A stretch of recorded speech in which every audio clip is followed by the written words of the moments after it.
श्रीगणेशाय नमः। अथ श्री लक्ष्मी नारायणाष्टोत्तरशतनाम स्तोत्रम्।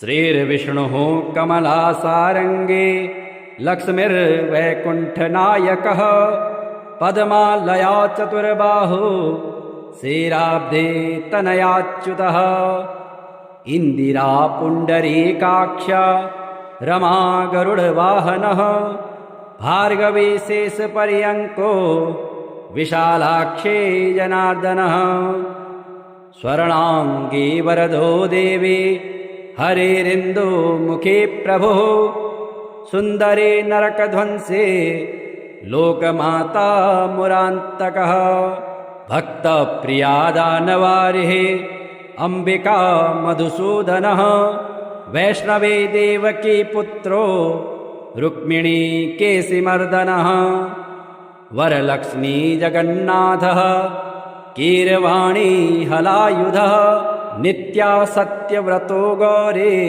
सौरिः कान्तासुरेश्वरः नारायणी हृषिकेशः पद्महस्ता त्रिविक्रमः माधवे पद्मनाभश्च स्वर्णवर्णानिरीश्वरः सती पीताम्बरः शान्ता वनमाली क्षमा नगः जयप्रदा बलिध्वंसे वसुधा पुरुषोत्तमः राज्यप्रदाखिलाधारो माया कंसविदारणः महेश्वरी महादेवो परमा पुण्यविग्रह रमा मुकुन्दः सुमुखे मुचुकुन्दवरप्रदः वेदवेद्याब्धिजा माता स्वरूपार्केन्दुलोचनः पुण्याङ्गना पुण्यपादो पाविनी पुण्यकीर्तनः विश्वप्रिया विश्वनाथो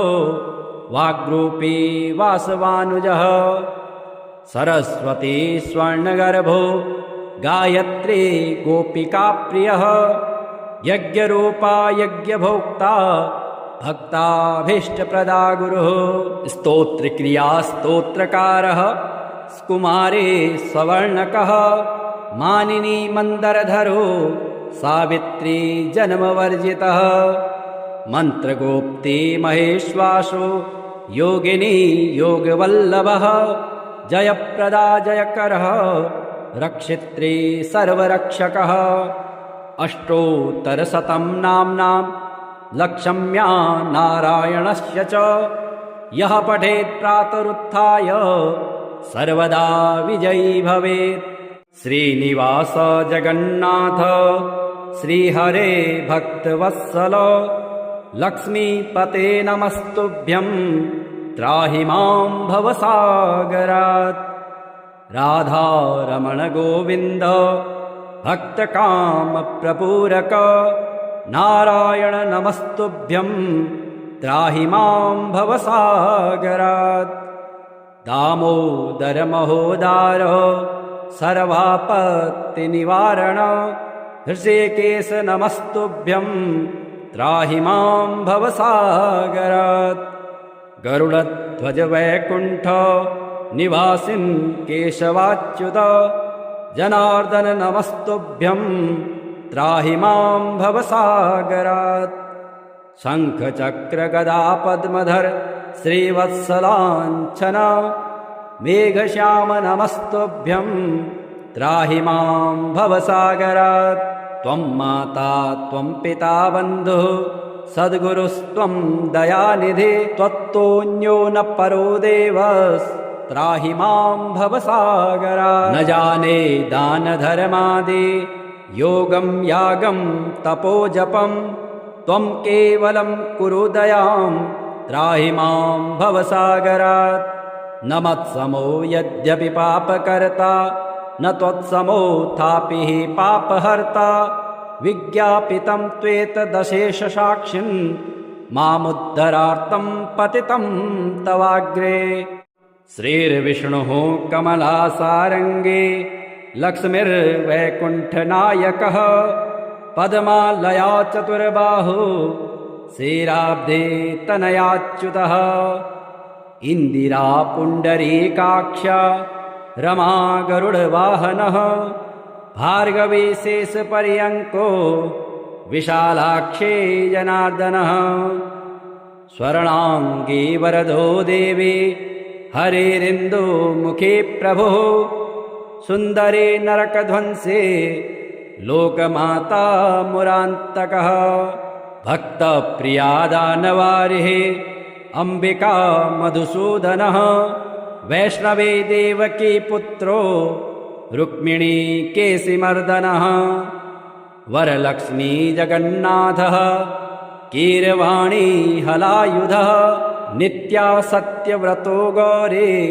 सौरिः कान्तासुरेश्वरः नारायणी हृषीकेशः पद्महस्ता त्रिविक्रमः माधवी पद्मनाभश्च स्वर्णवर्णानिरीश्वरः सती पीताम्बरः शान्ता वनमाली क्षमा नगः जयप्रदा बलिध्वंसी वसुधा पुरुषोत्तमः राज्यप्रदाखिलाधारो माया कंसविदारणः महेश्वरी महादेवो परमा पुण्यविग्रह रमा मुकुन्दः सुमुखे मुचुकुन्दवरप्रदः वेदवेद्याब्धिजा माता स्वरूपार्केन्दुलोचनः पुण्याङ्गना पुण्यपादो पाविनी पुण्यकीर्तनः विश्वप्रिया विश्वनाथो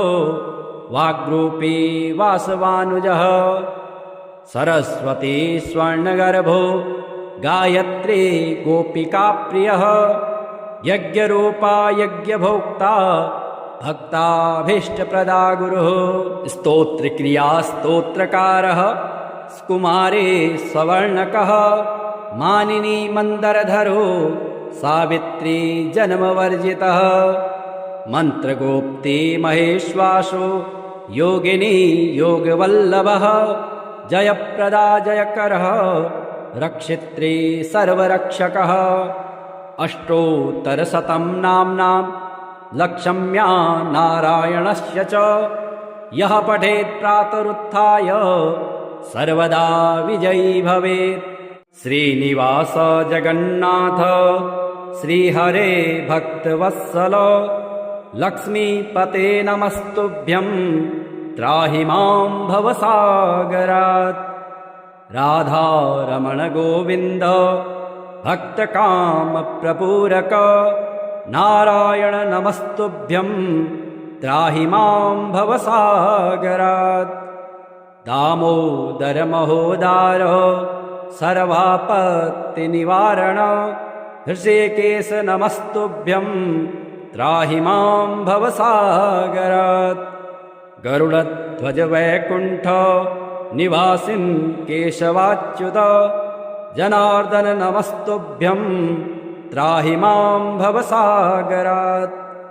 शङ्ख चक्र गदा पद्मधर श्रीवत्सलाञ्छन मेघश्याम नमस्तुभ्यं त्राहि मां भवसागरात्। त्वं माता त्वं पिता बन्धुः सद्गुरुस्त्वं दयानिधि त्वत्तोऽन्यो न परो देवस्त्राहि मां भवसागरात्। न जाने दानधर्मादि योगं यागं तपोजपं त्वं केवलं कुरु दयां त्राहि मां भवसागरात्। न मत्समो यद्यपि पापकर्ता न त्वत्समोऽथापि हि पापहर्ता विज्ञापितं त्वेतदशेषसाक्षिन् मामुद्धरार्थं पतितं तवाग्रे। श्रीर्विष्णुः कमलासारङ्गे लक्ष्मीर्वैकुण्ठनायकः पद्मालया चतुर्बाहु क्षीराब्धे तनयाच्युतः। इन्दिरा पुण्डरीकाक्ष रमा गरुडवाहनः भार्गवी शेषपर्यङ्को विशालाक्षी जनार्दनः स्वर्णाङ्गी वरदो देवी हरिरिन्दुमुखी प्रभुः सुन्दरी नरकध्वंसी लोकमाता मुरान्तकः भक्तप्रिया दानवारिः अम्बिका मधुसूदनः वैष्णवे देवकी पुत्रो रुक्मिणी केशिमर्दनः वरलक्ष्मी जगन्नाथः कीरवाणी हलायुधः नित्या सत्यव्रतो गौरी सौरिः कान्तासुरेश्वरः नारायणी हृषिकेशः पद्महस्तात् त्रिविक्रमः माधवे पद्मनाभश्च स्वर्णवर्णानिरीश्वरः सती पीताम्बरः शान्ता वनमाली क्षमा नगः जयप्रदा बलिध्वंसे वसुधा पुरुषोत्तमः राज्यप्रदाखिलाधारो माया कंसविदारणः महेश्वरी महादेवो परमा पुण्यविग्रह रमा मुकुन्दः सुमुखे मुचुकुन्दवरप्रदः वेदवेद्याब्धिजा माता स्वरूपार्केन्दुलोचनः पुण्याङ्गना पुण्यपादो पाविनी पुण्यकीर्तनः विश्वप्रिया विश्वनाथो वाग्रूपी वासवानुजः सरस्वती स्वर्णगर्भो गायत्री गोपिकाप्रियः यज्ञरूपा यज्ञभोक्ता भक्ताभीष्टप्रदा गुरुः स्तोत्रक्रिया स्तोत्रकारः कुमारे सवर्णकः मानिनी मन्दरधरो सावित्री जन्मवर्जितः मन्त्रगोप्ती महेश्वासो योगिनी योगवल्लभः जयप्रदा जयकरः रक्षित्री सर्वरक्षकः अष्टोत्तरशतं नाम्नां लक्ष्म्या नारायणस्य च यः पठेत् प्रातरुत्थाय सर्वदा विजयी भवेत्। श्रीनिवास जगन्नाथ श्रीहरे भक्तवत्सल लक्ष्मीपते नमस्तुभ्यं त्राहि मां भवसागरात्। राधा रमण गोविन्द भक्तकामप्रपूरक नारायण नमस्तुभ्यं त्राहि मां भवसागरात्। दामोदर महोदार सर्वापत्तिनिवारण हृषिकेश नमस्तुभ्यं त्राहि मां भवसागरात्।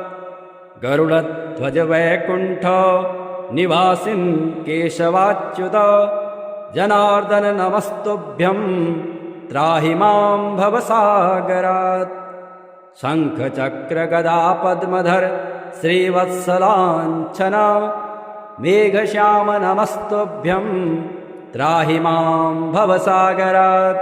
त्वं माता त्वं पिता बन्धुः सद्गुरुस्त्वं दयानिधे त्वत्तोऽन्यो न परो देवस् त्राहि मां भवसागरात्। न जाने दानधर्मादि योगं यागं तपोजपं त्वं केवलं कुरु दयां त्राहि मां भवसागरात्।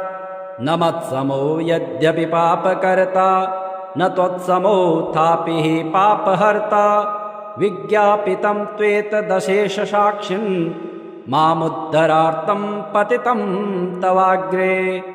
श्रीर्विष्णुः कमलासारङ्गे लक्ष्मीर्वैकुण्ठनायकः पद्मालया चतुर्बाहु क्षीराब्धे तनयाच्युतः।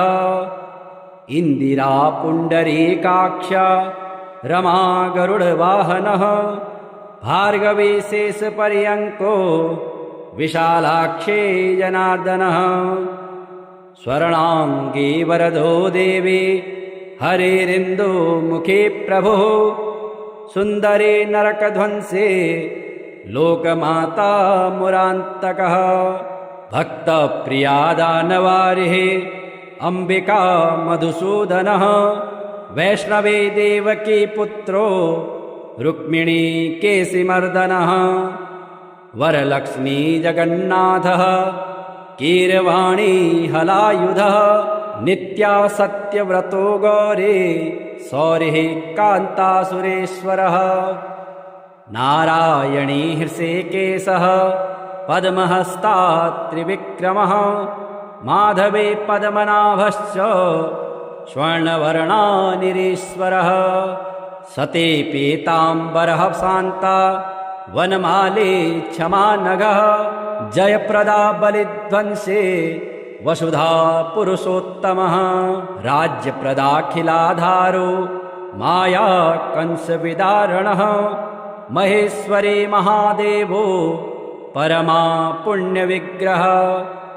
रमा मुकुन्दः सुमुखे मुचुकुन्दवरप्रदः वेदवेद्याब्धिजा माता स्वरूपार्केन्दुलोचनः पुण्याङ्गना पुण्यपादो पाविनी पुण्यकीर्तनः विश्वप्रिया विश्वनाथो वाग्रूपी वासवानुजः सरस्वती स्वर्णगर्भो गायत्री गोपिकाप्रियः यज्ञरूपा यज्ञभोक्ता भक्ताभीष्टप्रदा गुरुः स्तोत्रक्रिया स्तोत्रकारः कुमारे सवर्णकः मानिनी मन्दरधरो सावित्री जन्मवर्जितः मन्त्रगोप्ती महेश्वासो योगिनी योगवल्लभः जयप्रदा जयकरः रक्षित्री सर्वरक्षकः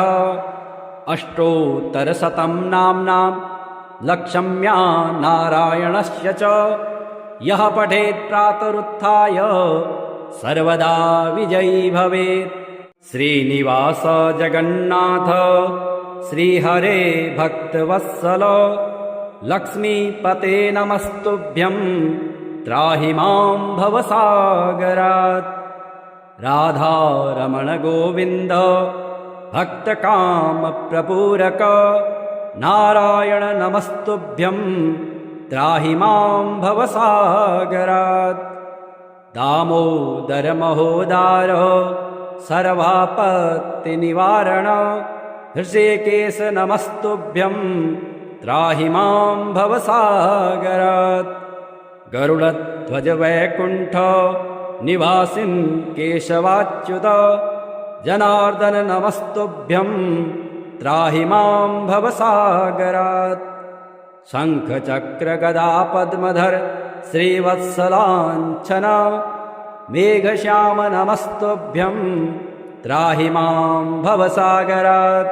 त्वं माता त्वं पिता बन्धुः सद्गुरुस्त्वं दयानिधे त्वत्तोऽन्यो न परो देवस्त्राहि मां भवसागरात्। न जाने दानधर्मादि योगं यागं तपोजपं त्वं केवलं कुरु दयां त्राहि मां भवसागरात्। न मत्समो यद्यपि पापकर्ता न त्वत्समोऽथापि हि पापहर्ता विज्ञापितं त्वेतदशेषसाक्षिन् मामुद्धरार्थं पतितं तवाग्रे। श्रीर्विष्णुः कमलासारङ्गे लक्ष्मीर्वैकुण्ठनायकः पद्मालया चतुर्बाहु क्षीराब्धे तनयाच्युतः। इन्दिरा पुण्डरीकाक्ष रमा गरुडवाहनः भार्गवी शेषपर्यङ्को विशालाक्षी जनार्दनः। स्वर्णाङ्गी वरदो देवी हरिरिन्दुमुखी प्रभुः सुन्दरी नरकध्वंसी लोकमाता मुरान्तकः। भक्तप्रिया दानवारिः अम्बिका मधुसूदनः वैष्णवी देवकी पुत्रो रुक्मिणी केशिमर्दनः। वरलक्ष्मी जगन्नाथः कीरवाणी हलायुधः नित्या सत्यव्रतो गौरी सौरिः कान्तासुरेश्वरः। नारायणी हृषीकेशः पद्महस्ता त्रिविक्रमः माधवे पद्मनाभश्च स्वर्णवर्णानिरीश्वरः।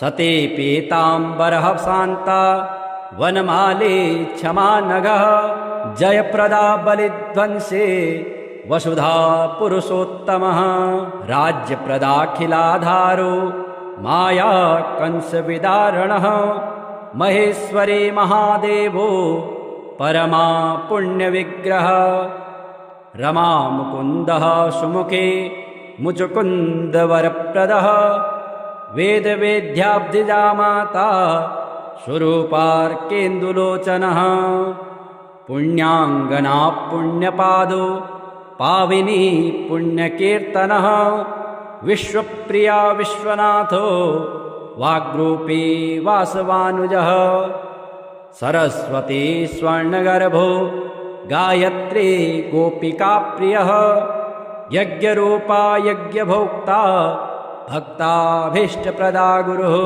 स्तोत्रक्रिया स्तोत्रकारः कुमारे सवर्णकः मानिनी मन्दरधरो सावित्री जन्मवर्जितः मन्त्रगोप्ती महेश्वासो योगिनी योगवल्लभः जयप्रदा जयकरः रक्षित्री सर्वरक्षकः अष्टोत्तरशतं नाम्नां लक्ष्म्या नारायणस्य च यः पठेत् प्रातरुत्थाय सर्वदा विजयी भवेत् श्रीनिवास जगन्नाथ श्रीहरे भक्तवत्सल लक्ष्मीपते नमस्तुभ्यं त्राहि मां भवसागरात् राधारमण गोविन्द भक्तकामप्रपूरक नारायण नमस्तुभ्यं त्राहि मां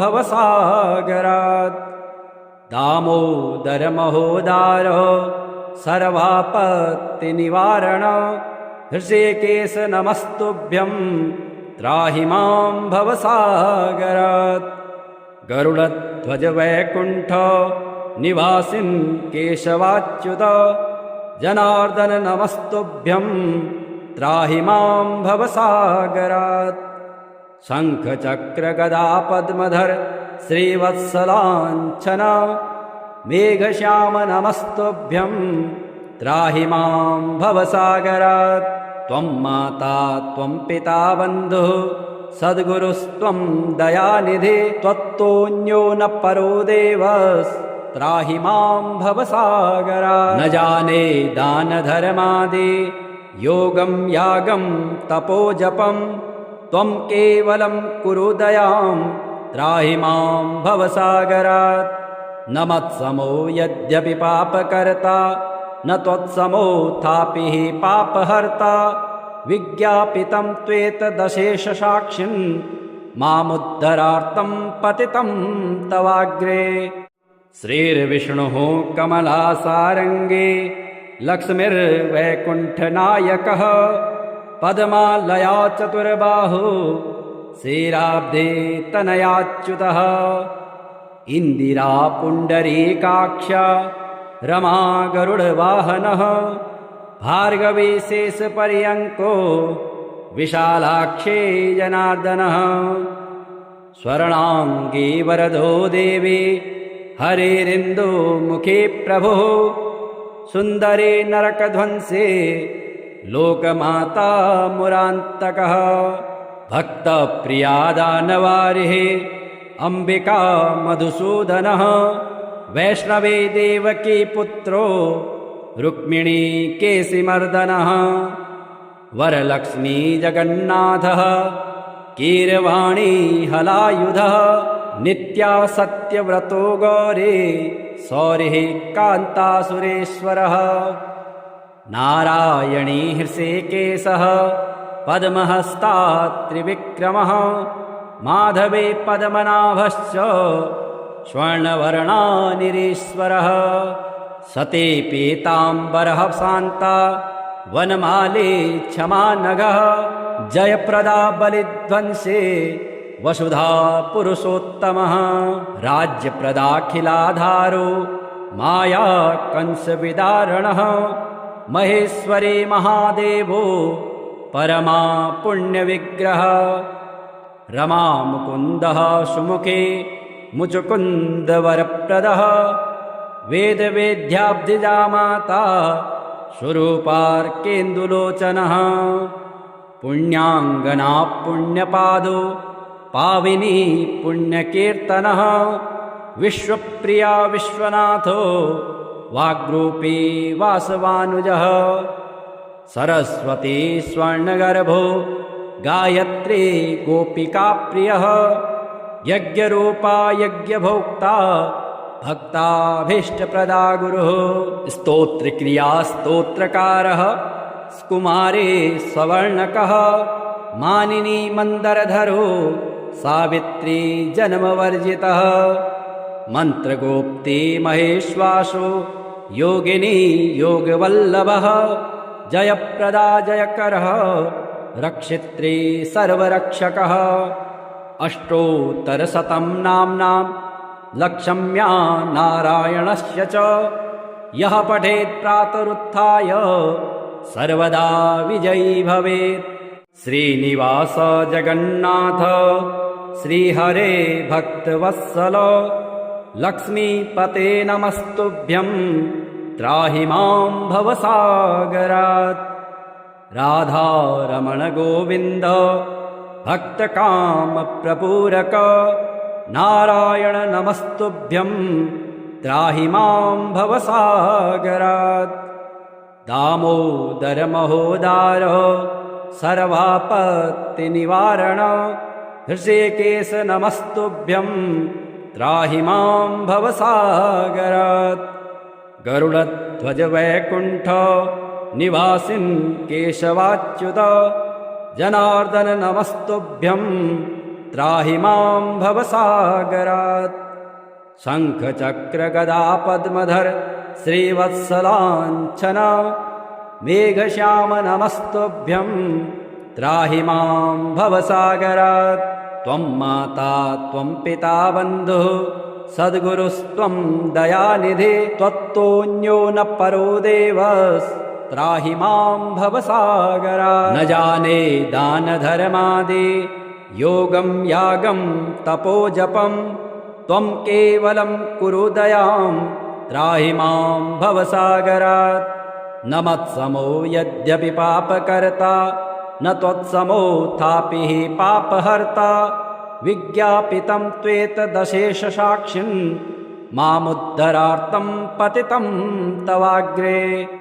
श्रीर्विष्णुः कमलासारङ्गे लक्ष्मीर्वैकुण्ठनायकः पद्मालया चतुर्बाहु श्रीराब्धे तनयाच्युतः। इन्दिरा पुण्डरीकाक्ष रमा गरुडवाहनः भार्गवी शेषपर्यङ्को विशालाक्षे जनार्दनः। स्वर्णाङ्गी वरदो देवी हरेरिन्दुमुखे प्रभुः सुन्दरे नरकध्वंसे लोकमाता मुरान्तकः। भक्तप्रिया दानवारिः अम्बिका मधुसूदनः वैष्णवे देवकी पुत्रो रुक्मिणी केशिमर्दनः। वरलक्ष्मी जगन्नाथः कीरवाणी हलायुधः नित्या सत्यव्रतो गौरी सौरिः कान्तासुरेश्वरः। नारायणी हृषिकेशः पद्महस्ता त्रिविक्रमः माधवे पद्मनाभश्च स्वर्णवर्णानिरीश्वरः। सती पीताम्बरः शान्ता वनमाली क्षमा नगः जयप्रदा बलिध्वंसे वसुधा पुरुषोत्तमः। राज्यप्रदाखिलाधारो माया कंसविदारणः महेश्वरी महादेवो परमा पुण्यविग्रह। रमा मुकुन्दः सुमुखे मुचुकुन्दवरप्रदः वेदवेद्याब्धिजा माता स्वरूपार्केन्दुलोचनः। पुण्याङ्गना पुण्यपादो पाविनी पुण्यकीर्तनः विश्वप्रिया विश्वनाथो वाग्रूपी वासवानुजः। सरस्वती स्वर्णगर्भो गायत्री गोपिकाप्रियः यज्ञरूपा यज्ञभोक्ता भक्ताभीष्टप्रदा गुरुः स्तोत्रक्रिया स्तोत्रकारः कुमारे सवर्णकः मानिनी मन्दरधरो सावित्री जन्मवर्जितः मन्त्रगोप्ती महेश्वासो योगिनी योगवल्लभः जयप्रदा जयकरः रक्षित्री सर्वरक्षकः अष्टोत्तरशतं नाम्नां लक्ष्म्या नारायणस्य च यः पठेत् प्रातरुत्थाय सर्वदा विजयी भवेत्।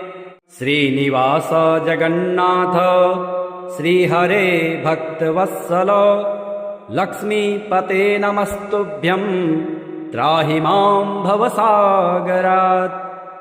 राधारमण गोविन्द भक्तकामप्रपूरक नारायण नमस्तुभ्यं त्राहि मां भवसागरात्। दामोदर महोदार सर्वापत्तिनिवारण हृषिकेश नमस्तुभ्यं त्राहि मां भवसागरात्।